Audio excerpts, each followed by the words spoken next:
জনগণের গর্জন বাংলায় বিরোধীদের বিসর্জন, এই স্লোগানকে হাতিয়ার করে ভোট প্রচারে ঝাঁপিয়ে পড়ে তৃণমূল কংগ্রেস। প্রচারে নামতেই তৃণমূলের শক্তি বৃদ্ধি জলঙ্গিতে, ভাঙন বাম কংগ্রেস শিবিরে। তৃণমূলের ডাকা নির্বাচনী প্রচারে প্রায় শতাধিক বাম কংগ্রেসের কর্মী সমর্থকরা তারা তৃণমূলে যোগদান করলেন, যদিও এই যোগদানকে পাত্তা দিতে নারাজ বাম কংগ্রেস। তবে মুর্শিদাবাদ লোকসভা কেন্দ্রে তৃণমূলে বাম কংগ্রেস শিবিরে ভাঙনের ছবি দেখা গেলেও প্রচারে ঝড় তুলছেন কংগ্রেস সমর্থিত সিপিআইএম প্রার্থী মোহাম্মদ সেলিম।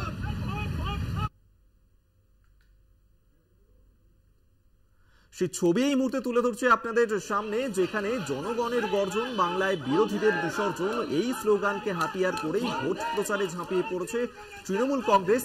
প্রচারে নামতেই তৃণমূলের শক্তি বৃদ্ধি হলেও এবার জলঙ্গিতে। সেই ছবি তুলে ধরছি যেখানে ভাঙন দেখা দিল বাম এবং কংগ্রেস শিবিরে।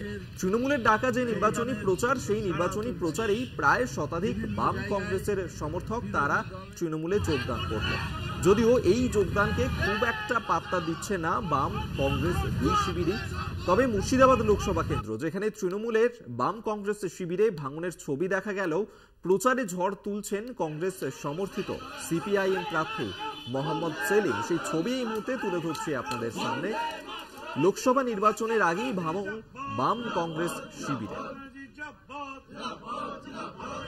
সাথে সাথে ক্রমশ মানুষের যোগদানের সাড়া চলছে বিভিন্ন জায়গায়।